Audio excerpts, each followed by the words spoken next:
Bom dia, boa tarde, boa noite, meus queridos. Nos aproximamos do fim, viu? Eu vou sentir saudade de vocês, devo confessar. Daquelas carinhas lindas ali na nossa aula ao vivo interativa. Realmente aquilo faz falta, não é? Mas a gente vai se encontrar muito por aí ainda com a carteirinha vermelha na mão. Colocaram a carteirinha vermelha no espelho com a foto? Então, importante que façam isso essa semana, tá? Todo dia olhar a foto lá na carteirinha. Pensamento, visualização positiva para garantir a aprovação. Mas aí vamos lá, gente.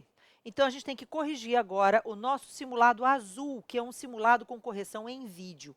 Ele não tem uma correção individualizada, mas ele tem uma correção em vídeo, que é a mesma coisa. Eu quero só que vocês observem se vocês anotaram dentro do seu simulado, na hora das suas respostas, se vocês falaram aquilo que tinha que ser dito, tá?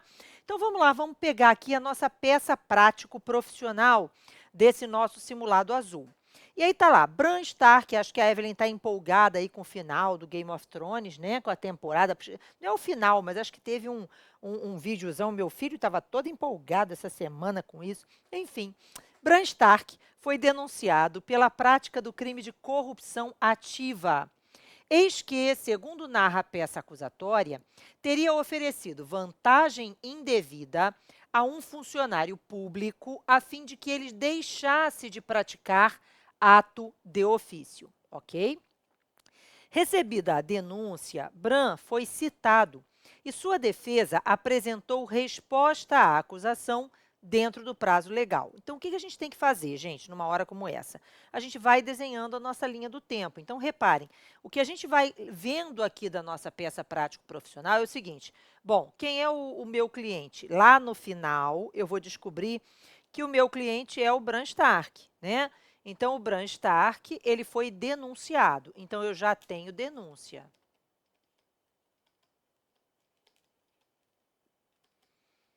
Beleza. Pela prática do crime de corrupção ativa. Beleza. Aí a gente vai lá no Código Penal, olha qual é o artigo da corrupção ativa e tal.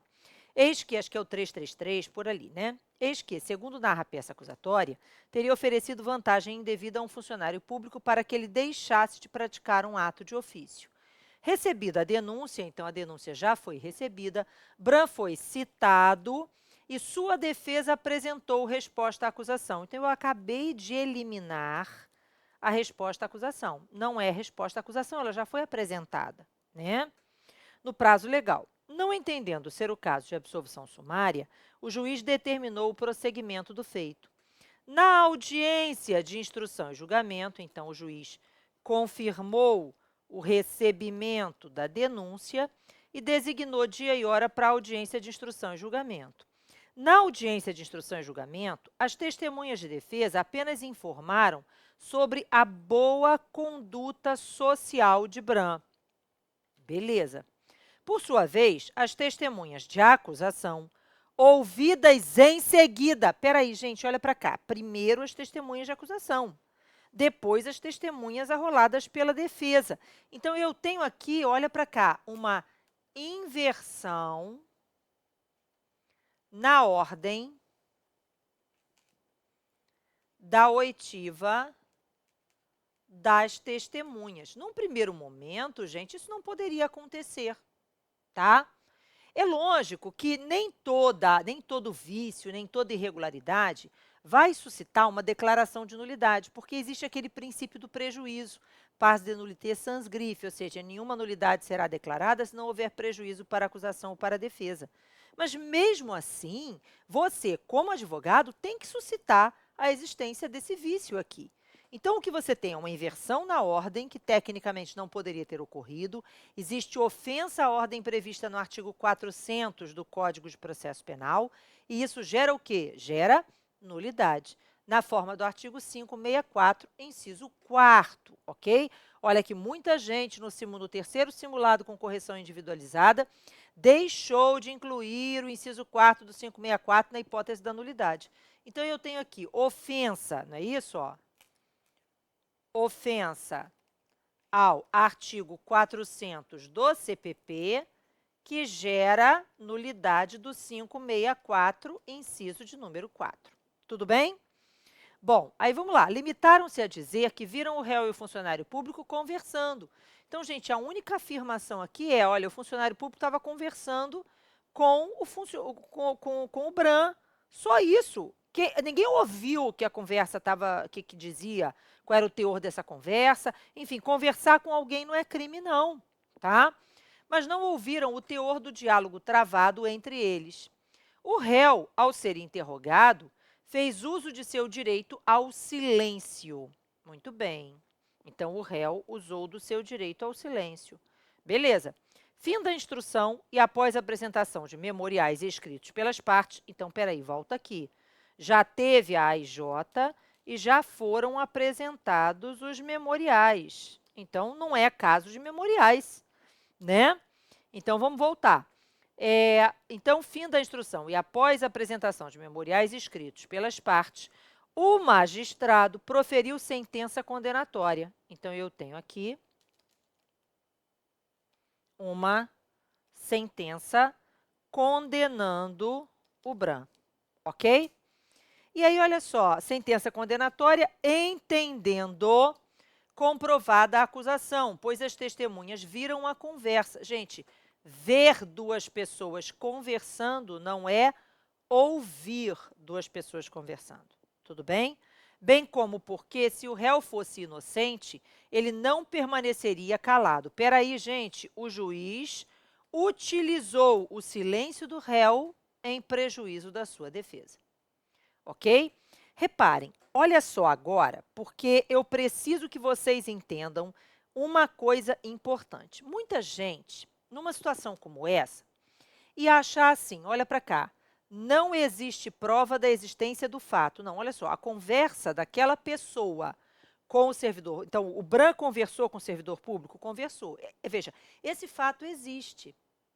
Agora, se essa conversa foi ou não algo que caracteriza crime, é que eu não sei se existiu. Então, muita gente, com certeza, ficou na dúvida entre o inciso de número 2 e o inciso de número 3. Gente, o inciso de número 1 do artigo 386 do Código de Processo Penal, eu estou falando do artigo 386, o inciso número 1 é: existe prova de que o fato não existiu. O fato não existiu. O inciso 2 é: não há prova da existência do fato. Espera aí, Bran conversou com o servidor? Conversou. O que foi dito? Isso eu não sei. Então, eu não tenho prova da tipicidade da conduta. Agora, eu até poderia, e aí muita gente acho que ficou nessa dúvida, eu poderia suscitar, Ana, que a conduta praticada pelo Bran não existir prova da existência do fato? Até poderia. Mas o ideal é, veja, a conversa eu tenho prova de que aconteceu. Agora, a conversa não tem prova da tipicidade dessa conduta, ok? Então, voltando para cá, a gente precisa ter atenção a isso. Mas, na dúvida, você coloca os dois. Você está na dúvida se é o inciso 2 ou o inciso 3? Coloque os dois, ok? Sustente, ó, não há prova da existência do fato. Depois, não a conduta é atípica. Não, a prova, veja bem, a conduta não configura crime. Conversar com outra pessoa, conversar com um servidor público não é crime, ok? Tranquilo, gente? Entendido? Voltando para cá. Então, veja, bem como porque se o réu fosse inocente, ele não permaneceria calado. A pena base foi fixada em 4 anos de reclusão, ao argumento de que a corrupção deve ser combatida com vigor. Também não se justifica fixar a pena base acima do mínimo legal com esse argumento. Para isso, já existe a pena mínima fixada para essa conduta. O combate a essa modalidade de criminalidade, ela deve ocorrer de outra forma. Veja, eu não posso, pura e simplesmente, afastando as circunstâncias judiciais do artigo 59, estipular uma pena acima do mínimo legal. De jeito nenhum. Ok, gente? Então, atenção a isso, tá? Então, não tem prova, veja, conversar com o servidor público não significa praticar corrupção ativa. Conversar com a pessoa, o fato conversa existiu. Mas essa conversa não configura crime, ok? A intimação da sentença pela defesa ocorreu em 26 de abril de 2018. Reparem que a última coisa que está sendo dita na questão é: defesa foi intimada. Intimada de quê, gente? Intimada da sentença. O que eu tenho que fazer? Entrar com o recurso de apelação. Tudo bem? Entendido, gente? Então, vamos voltar. Então, fim da instrução e após apresentações memoriais, papapá, a defesa foi intimada em 26 de abril de 2018. Gente, olha só. Por incrível que pareça, várias pessoas me mandaram mensagem durante o final de semana questionando se não havia algum problema. No final de semana, não. Depois da publicação do Simulado Azul, segunda-feira. Então, muita gente me mandando mensagem, falando assim: Ana, não tem um erro na data do gabarito, não? Porque, veja só, por que é dia 3? Gente, olha só, lembrem-se, se dia 26 de abril foi sexta-feira, sexta a defesa foi intimada, sexta não conta. Então, o primeiro dia seria sábado. Mas o primeiro dia é um dia não útil. Então, o meu primeiro dia vai ser prorrogado para segunda-feira. Então, é segunda, terça, quarta, quinta, sexta. Sexta-feira, dia 3, é o prazo fatal para apelação, 5 dias. Mas, Ana, dia 1º é feriado. Feriado nacional. Gente, negócio de feriado não suspende prazo no processo penal. Pelo amor de Deus. Se o feriado ou o final de semana cair no meio do prazo, veja, o que eu vou fazer? Vou contar normalmente. Só se o primeiro dia cair num dia não útil ou se o último dia cair num dia não útil é que prorroga para o dia útil subsequente. Ok, gente? Então, o que a gente tem aqui é uma apelação a ser interposta no dia 3 de maio, sexta-feira, 3 de maio de 2019. Tudo bem? Entendido? E aí, lembrando, isso é muito importante. Veja, o prazo das razões, na vida real, não seria esse. Mas na prova, a data que você vai colocar nas razões é a mesma data que você vai colocar na interposição, ok? Por quê? Porque na vida real é uma coisa, na hora da prova você está apresentando as duas peças juntas, ok? Então, voltando para cá, então a minha data, o meu termo ad quem, que é o final do prazo, é dia 3 de 5 de 2019, certo? E aí, com base nas informações, papapá, então vamos lá, gente. Primeira coisa que a gente vai dizer aqui é o endereçamento. Repare que a questão não diz qual foi o juiz que processou o BRAM, né? Então, como a questão não disse, eu vou colocar de forma genérica: excelentíssimo senhor doutor, juiz de direito da tal vara criminal da comarca tal. Se a questão tivesse dito o nome da cidade em que o crime foi consumado, que o crime foi praticado, se a questão tivesse indicado qual era o juízo processante, você colocaria. Mas se a questão não disse, é genérico. E, gente, corrupção ativa, competência da vara criminal, tá? Ana, eu posso colocar tracinho, uma pergunta que me fizeram, pode ser tracinho, pode ser pontinhos ou pode ser xxx, o que é melhor? Tanto faz, é uma opção sua, tá bom? Então, vamos lá. Excelentíssimo senhor doutor, juiz de direito da tal vara criminal da comarca tal. Processo número tal. Bram Stark, já devidamente qualificado nos autos do processo em epígrafe, por seu advogado regularmente constituído, que esta subscreve, inconformado com a sentença de folhas tais, vem tempestivamente, perante Vossa Excelência, interpor o presente recurso de apelação, ou apenas apelação. Interpor a presente apelação. Com fundamento, gente, é uma sentença condenatória, proferida pelo juiz singular, artigo 593, inciso 1º do Código de Processo Penal, ok? Assim requer seja o presente recurso recebido e, após as formalidades de praxe, seja remetido com suas inclusas razões ao egrégio Tribunal de Justiça, ok? Nestes termos, espera deferimento ou pede deferimento, comarca 3 de maio de 2019, advogado OAB. Essa é a nossa petição de interposição. Agora, vamos ver as razões? Então, o que você tem que sustentar em favor do tal de Bram? Primeiro, gente, a gente tem uma nulidade, não é isso? Então, eu tenho escancaradamente a nulidade por ofensa ao artigo 400 da Constituição, certo? E isso acontece por conta de quê? O 400 da Constituição, não, 400 do Código de Processo Penal. Então, eu tenho uma inversão da ordem de oitiva das testemunhas. Isso, gente, acarreta violação ao artigo 400 do Código de Processo Penal e ao artigo 5º, 55 da Constituição Federal, porque isso cerceia a defesa, ok? Entendido, gente? E aí isso gera o quê? Nulidade. Ah, mas nulidade em que inciso? Se eu não encontrar nenhum inciso, nenhuma linha dentro do artigo de nulidades, eu vou usar o 564, inciso 4º do CPP, ok? Outra coisa importante, gente, é que o juiz também proferiu uma decisão nula no momento em que este juiz reconheceu o silêncio do réu em prejuízo da sua defesa.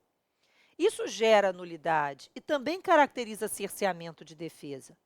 Então, o réu tem o direito constitucionalmente assegurado ao silêncio, tem o direito de permanecer calado. Isso está garantido também no Pacto de São José da Costa Rica, que diz que o réu tem o direito de não produção de prova contra si mesmo.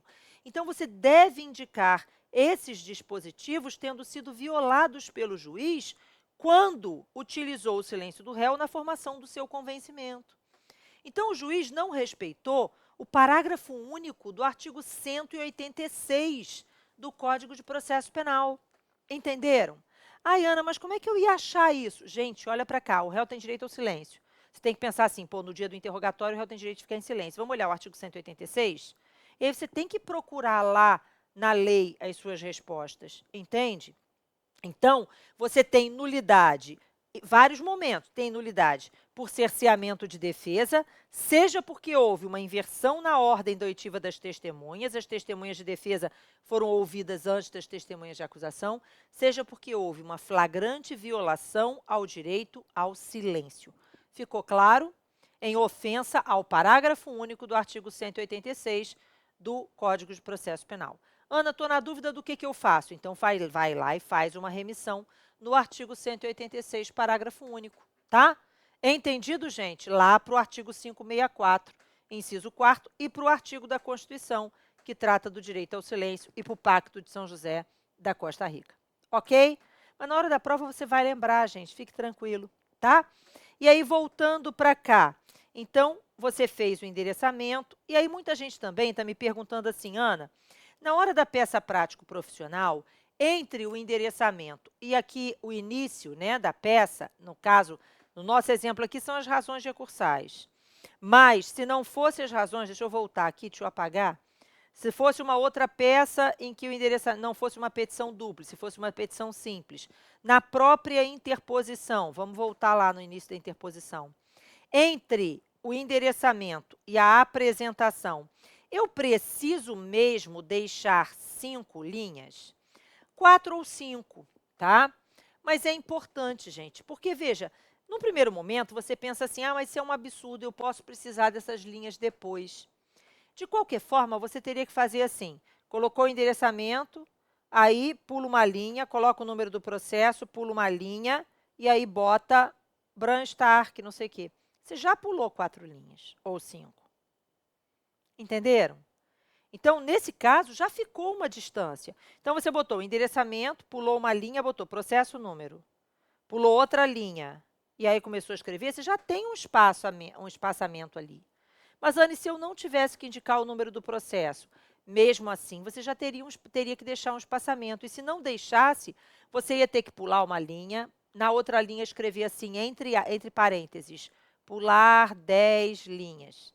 Aí deixar uma outra linha em branco para começar a escrever. Então, necessariamente, vai haver um espaço, entendeu? Entre uma e outra. Então, se você colocar 3 dedinhos de espaço assim, entre o endereçamento e o início da apresentação, tá de boa, tá? Mas tem que deixar. Outra pergunta importante que todo mundo está fazendo. Ah, veja bem, quando eu terminar a petição de interposição, eu preciso escrever as razões em outra página? Porque, às vezes, a minha petição de interposição ocupa mais de uma folha. Aí começou, veja, eu escrevi a primeira folha e perdi o iniciozinho da segunda folha. Pô, eu vou ter que deixar para a terceira as razões? Não. Pode pular umas 3, 4 linhas, escreve quebra de página, entre parênteses, e aí começa a escrever as razões recursais. Tá bom, gente? Entendido? E aí, finalmente, vamos lá. Então, razões, egrégio Tribunal de Justiça, colenda a Câmara, excelentíssimos desembargadores. Muita gente também perguntou se precisa fazer desse jeito aqui. Sim, o certo das razões é isso, tá? Processo número, apelante, apelado, ou recorrente, recorrido. Embora considerado notável saber jurídico do juiz Acó, impõe-se a reforma da sentença contra o apelante pelas razões de fato e direito a seguir expostas. Aí dos fatos, gente, lembrem-se, você não pode perder muito com os fatos. Se você fizer 2 parágrafos de 3, 4 linhas, no máximo 5, está de bom tamanho e olhe lá, pode ser menor, tá? Aí vamos nós. Fim da instrução, após a apresentação de memoriais, Evelyn fez até muito grande aqui. Contudo, a decisão merece ser reformada. Preliminarmente, vai sustentar as nulidades. Então, o feito padece de nulidade, conforme se demonstrará a seguir. A ordem prevista no artigo 400 foi invertida, causando cerceamento de defesa. Da mesma forma, foi violado o direito ao silêncio. Então, houve ofensa ao artigo 5º, inciso 63 da Constituição, certo? Ao artigo 186, parágrafo único, e ao Pacto de São José da Costa Rica. Isso também gera nulidade, também caracteriza cerceamento de defesa. E aí você vai sustentar a nulidade do artigo 564, inciso 4º do CPP, ok? Depois, no mérito, ainda que não se entenda pela nulidade, não deve prevalecer a condenação de Bram pela prática do crime de corrupção ativa, certo? E aí, vamos lá. No caso, Bram Stark é acusado de ter oferecido vantagem indevida a funcionário público, a fim de que este deixasse de praticar ato de ofício. Ocorre que as testemunhas arroladas pela acusação, apesar de terem visto que o réu e o funcionário público conversaram, não ouviu o teor do diálogo travado entre eles, não havendo, portanto, qualquer prova que demonstre que o acusado tenha oferecido qualquer vantagem ou até mesmo de que qualquer ato tenha sido praticado pelo funcionário em seu favor ao arrepio da lei. Já as testemunhas de defesa atestaram a boa conduta social do réu, o que demonstra, associada à absoluta inexistência de provas, em sentido contrário, ser o mesmo inocente. Desta forma, não há nos autos qualquer prova de que a conversa travada entre o réu e o servidor envolvesse oferta, solicitação e muito menos o pagamento, recebimento de qualquer vantagem ilícita. Então, aqui, gente, é que entra essa discussão. Aqui, veja, eu coloquei no gabarito 3863, mas a gente poderia colocar o 386-2 ou o 386-3 ou o 386-7. Então, em último caso, não entendendo Vossa Excelência, o réu ainda deveria ser absolvido por insuficiência de provas. Então, se você colocou isso, beleza, fique tranquilo. Veja, pode pecar por excesso nesse caso, porque se não encaixar no inciso, vai encaixar no outro, tá? Não tem problema. E aí, por fim, apenas pelo critério da eventualidade, subsidiariamente, deve apenas ser reduzida ao mínimo legal pelos motivos abaixo indicados. Primeiro, o fato de Bram não ter se pronunciado no seu interrogatório não pode ser usado em seu desfavor. Esse é um argumento importante que você tem que colocar, tá? Não pode o juiz utilizar de tal argumento para elevar a pena base aplicada. Segundo, porque, conforme dispõe o artigo 59, a pena base deve ser fixada em atenção à culpabilidade, aos antecedentes, aos motivos, às circunstâncias e consequências do crime, bem como ao comportamento da vítima. No caso, o juízo de primeiro grau exasperou a pena do apelante por entender que a corrupção deve ser combatida com vigor, fundamento que, em sendo abstrato e genérico, não se mostra idôneo na forma da súmula 718 do Supremo Tribunal Federal. Pausa 2 minutos e faz aí uma remissão da súmula 718 do STF com o artigo 59 do Código Penal, ok? E, finalmente, os pedidos ante o exposto requer seja o presente recurso conhecido e provido com a declaração de nulidade da audiência de instrução e atos subsequentes nos termos do artigo 564, inciso 4 do Código de Processo Penal, e não sendo reconhecida a nulidade indicada, requer o provimento do recurso com a reforma da decisão e consequente absolvição do apelante no artigo 386, 2, 3 ou 7 do Código de Processo Penal. E, por fim, considerando o critério de eventualidade, em sendo mantida a decisão, o que não se espera, que seja a pena base reduzida ao mínimo legal, a ser cumprida em regime aberto, e a substituição da pena privativa de liberdade por restritiva de direitos na forma do artigo 44 do Código Penal. Ana, por que você não pediu outros benefícios? Porque não tem outros benefícios para serem pedidos nesse caso, diante da pena mínima prevista, tá? E aí, nestes termos, pede deferimento, comarca 3 de maio de 2019. Lembre-se, na prova, a data das razões é a mesma data da interposição, tá? Agora, interposição e razões de apelação, 5 dias. Petição de juntado ou interposição e contra-razões, 8 dias. Não confunda as duas coisas. Ok, gente? Tranquilinho? A gente volta já já comentando as questões.